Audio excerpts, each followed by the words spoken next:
Zimbabwe అంటే ఆఫ్రికాలో ఉన్న ఒక చిన్న దేశం మాత్రమే కాదు, ప్రపంచ క్రికెట్లో మహామహులకు చుక్కలు చూపించినటువంటి దేశం. క్రికెట్లో ఎన్నో రికార్డులు క్రియేట్ చేసినటువంటి దేశం. ఎంతో మంది లెజెండ్స్ ను తయారు చేసినటువంటి దేశం జింబాబ్వే. గతంలో Andy Flower, Grant Flower, Neil Johnson, Heath Streak, Paul Strang, మరి ఇప్పుడు మరికొంతమంది సూపర్ స్టార్లు తయారవుతున్నారా?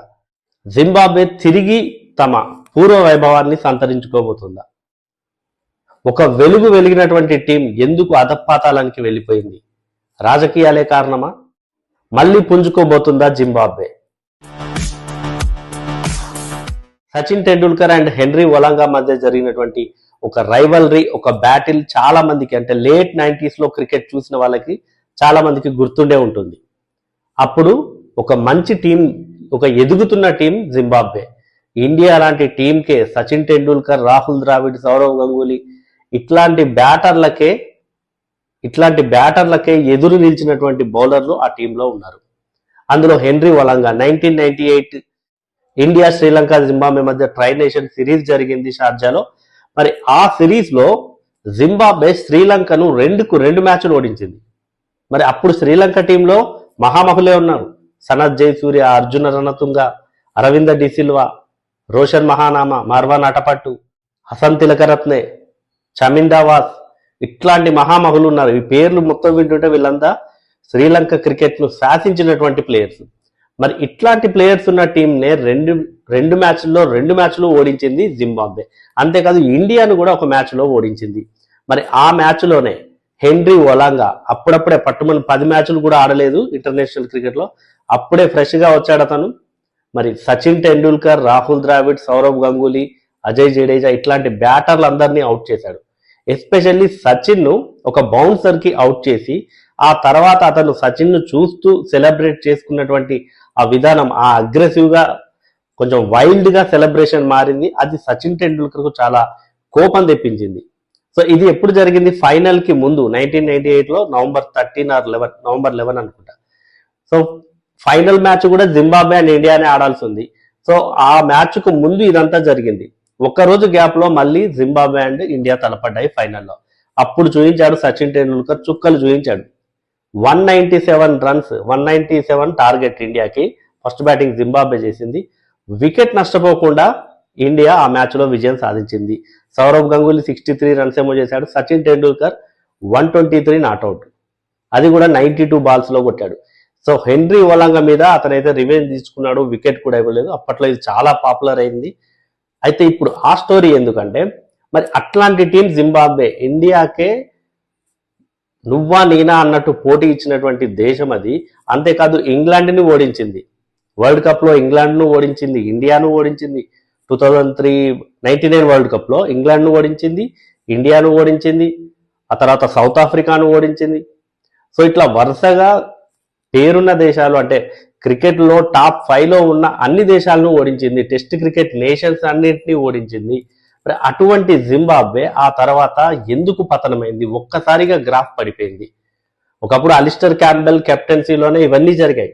అలిస్టర్ క్యాంబెల్ కెప్టెన్సీలో ఆ టీం అద్భుతంగా ఆడింది. Andy Flower, Grant Flower, Neil Johnson, Paul Strang, వీళ్ళందరూ బాగా ఆడేవాళ్ళు. సో అటువంటి టీము ఒక్కసారిగా గ్రాఫ్ చేంజ్ అయిపోయింది. అసలు వాళ్ళకి గోల్డెన్ ఎరా అంటే 1997 నుంచి 2003 వరకు. ఎందుకంటే 1998 లో ఇండియా మీద ట్రై సిరీస్ ఫైనల్కి వెళ్ళింది, ఆడింది. ఆ తర్వాత 99 వరల్డ్ కప్ లో ఓడించింది, మహా టీంలోనే ఓడించింది. 99 అండ్ 2003 ఈ 2 వరల్డ్ కప్స్ లో సూపర్ 6 కు అర్హత సాధించింది ఆ టీం. అసలు వీళ్ళు వరల్డ్ కప్ లో వీళ్ళ ప్రస్థానం ఎట్లా మొదలైందంటే గెలుపు ప్రస్థానం. 92లో ఫస్ట్ టైం ఇంగ్లాండ్ ను ఓడించింది 92 వరల్డ్ కప్ లో. అప్పుడు ఎడో బ్రాండస్ అని బౌలర్ ఉండేవాడు, పేస్ బౌలర్. అతను మ్యాన్ ఆఫ్ ది మ్యాచ్. అతను అద్భుతంగా బౌలింగ్ వేసి ఇంగ్లాండ్ పతనాన్ని అయితే శాసించాడు. ఇక 99 వరల్డ్ కప్ లో 5 మ్యాచ్ల్లో 3 గెలిచింది. అందులో ఇండియా, సౌత్ ఆఫ్రికా, కెన్యా.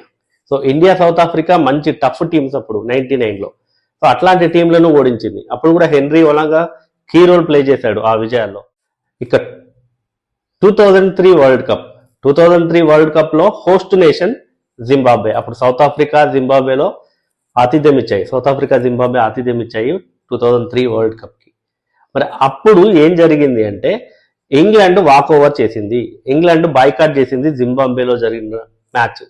యాక్చువల్గా ఇంగ్లాండ్ జింబాబ్వేకి వెళ్ళి ఆడాలి, కానీ వాళ్ళు మేము జింబాబ్వేకి వెళ్ళము, అక్కడ ఉన్నటువంటి రాజకీయ పరిస్థితులు, సెక్యూరిటీ రీజన్స్ వల్ల మేము వెళ్ళము, మాకు పాయింట్ మిస్ అయినా పర్వాలేదని, ఇప్పుడు ఎట్లాగైతే పాకిస్తాన్ ముందుగా బెట్ చేసిందో ఆడమని, ఆ రకంగా జింబాబ్వేకి వెళ్ళమని ఇంగ్లాండ్ చెప్పింది. అన్నట్టుగానే వెళ్ళలేదు, 2 పాయింట్లు కోల్పోయింది జింబాబ్వేకి. కానీ దీని తర్వాత అసలు నష్టం జరిగింది జింబాబ్వేకి. అంటే ఇంగ్లాండ్ వల్ల కాదు, జింబాబ్వే క్రికెట్లోనే పతనం అనేది మొదలైంది.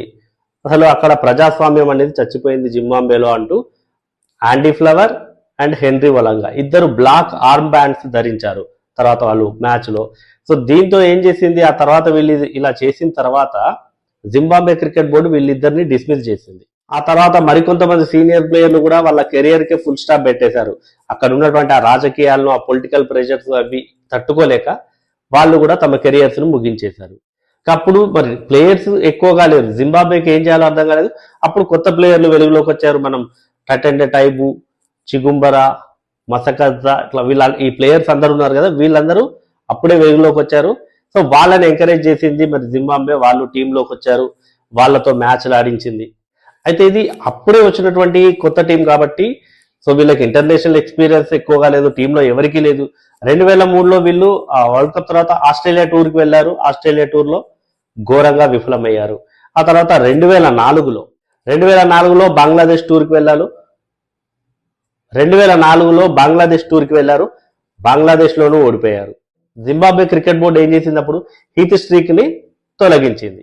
సో దీంతో హీత్ స్ట్రీక్ని ఇట్లా అర్ధంతరంగా తొలగించడాన్ని నిరసిస్తూ టీంలో ఉన్నటువంటి ఆ 14 ప్లేయర్స్ కూడా వాకౌట్ చేశారు. ఆ తర్వాత 2004లో వీళ్ళు చాలా టెస్ట్ క్రికెట్ ఆడాల్సి ఉండే, టూర్స్కి వెళ్లాల్సి ఉండే, కానీ ప్లేయర్స్ అందరూ వాకౌట్ చేశారు. మరి ఎవరు లేరు ప్లేయర్స్ కూడా. ఏం చేసింది, ఇమీడియట్ గా జింబాబ్వే మేము ఇప్పుడు టెస్టులు అయితే ఆడలేమంటూ స్వచ్ఛందంగానే ప్రకటించింది. టెస్టులు ఇప్పట్లో ఆడలేము, ఈ ఇయర్ అయితే ఆడలేమని ప్రకటించింది.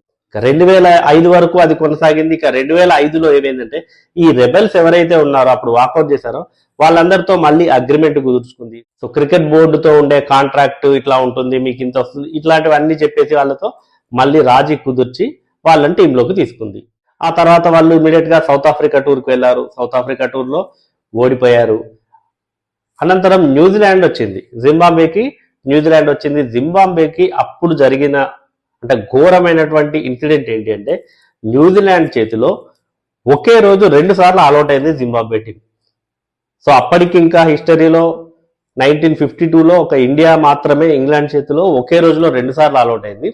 సో జింబాబ్వే ఇది సెకండ్ టైం అనమాట, సెకండ్ టీం అట్లా ఒకే రోజు 2 సార్లు ఆల్అౌట్ అయిన సెకండ్ టీంగా ఆ రికార్డులోకి ఎక్కింది. ఇప్పుడు ఆ తర్వాత అంటే ఆఫ్ఘనిస్తాన్ ఒకసారి ఇండియా మీద అదే సినారియో జరిగింది, జింబాబ్వే కూడా మళ్ళొకసారి అట్లా ఆల్అౌట్ అయింది.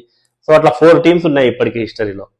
సో ఇక ఆ తర్వాత జింబాబ్వే ఇండియా టూర్కి వచ్చింది. ఇండియా టూర్లో కూడా ఘోరంగా విఫలమైంది.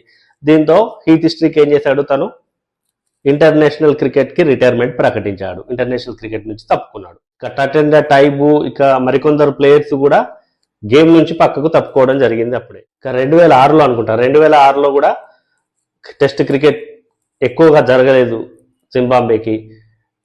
సో మళ్ళీ సేమ్ రీజన్స్, ఇతరత్ర కారణాలు.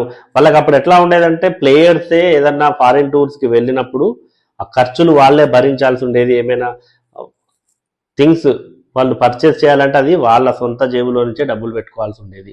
ఈవెన్ 2007 వరల్డ్ కప్లో, వెస్టిండీస్లో జరిగింది వరల్డ్ కప్, ఆ వరల్డ్ కప్కి కూడా వాళ్ళకి ఇవ్వాల్సినటువంటి డబ్బులు, మ్యాచ్ ఫీజు, ఇవన్నీ కూడా వాళ్ళకి ఇవ్వాల్సినటువంటి మ్యాచ్ ఫీజు కూడా చాలా ఆలస్యంగా చెల్లించింది క్రికెటర్స్కి జింబాబ్వే క్రికెట్ బోర్డు. ఎందుకంటే వాళ్ళ దగ్గర కూడా డబ్బులు లేవు అప్పుడు. సో ఇక వాళ్ళు ఈ వరల్డ్ కప్ తర్వాత 2007లో మేము చివరిలో టెస్ట్ క్రికెట్ ఆడతామని, ఎందుకంటే మళ్ళీ 2006లో ఆడలేదు, 2007లో ఆడతాము టెస్ట్ క్రికెట్ అని చెప్పి వాళ్ళే జింబాబ్వే బోర్డే ప్రకటించింది. ఇక 2007 వరల్డ్ కప్ లో కూడా ఐర్లాండ్ చేతిలో ఓడిపోయింది, ఒక అసోసియేటెడ్ నేషన్ చేతిలో, అంటే టెస్ట్ క్రికెట్ ఆడినటువంటి నాన్ టెస్ట్ క్రికెట్ నేషన్ చేతిలో ఓడిపోయింది. అది కూడా ఘోర అవమానమే జింబాబ్వేకి.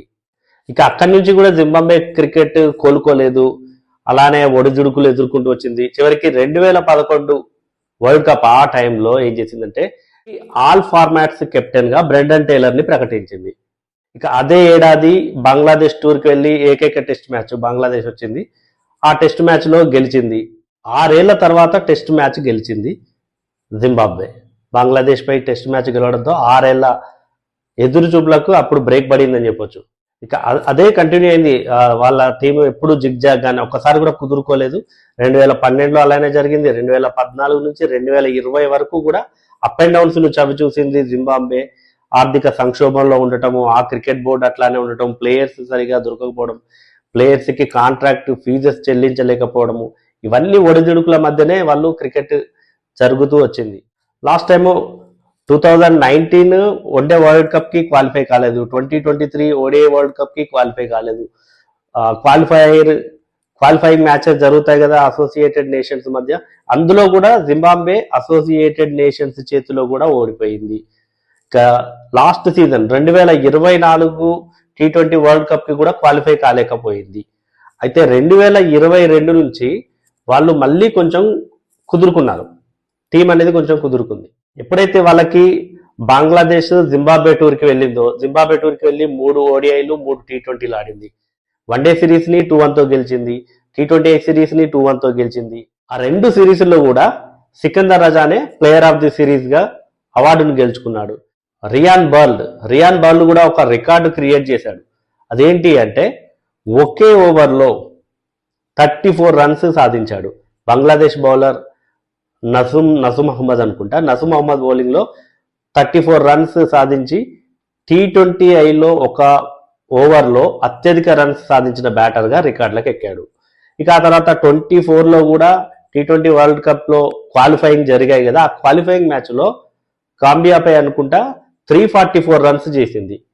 T20లో ఇదే హైయెస్ట్ స్కోర్ 344. ఆ మ్యాచ్ లో సికందర్ రజా 43 బాల్స్ లో 133 నాట్అవుట్ ఉన్నాడు. సో అది కూడా ఒక రికార్డు. జింబాబ్వే క్రికెటర్ సెంచరీ చేయటము, అది కూడా 43 బాల్స్ లో, అదొక రికార్డు.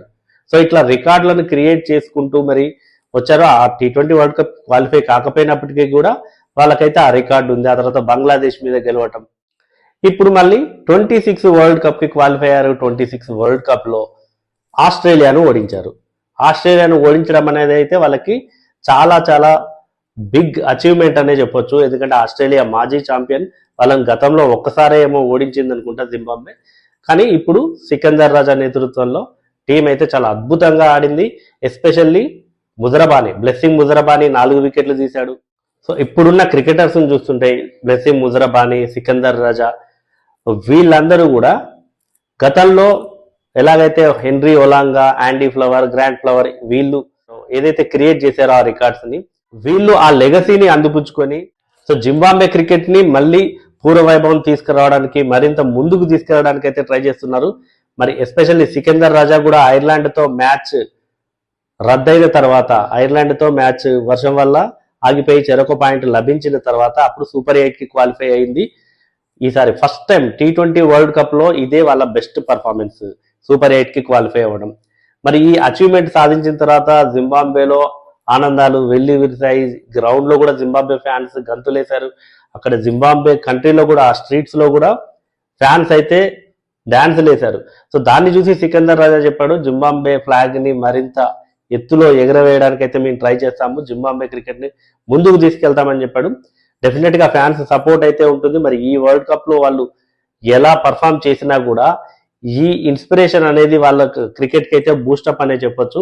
మరి ముందు ముందు జింబాబ్వే మరింత వెలిగితే అయితే చూడాలని ఉంది. జింబాబ్వే క్రికెట్ లో మీకు నచ్చింది ఏంటి, గతంలో మీకు గుర్తున్న ఇన్సిడెంట్ ఏదైనా ఉంటే కామెంట్ చేయండి.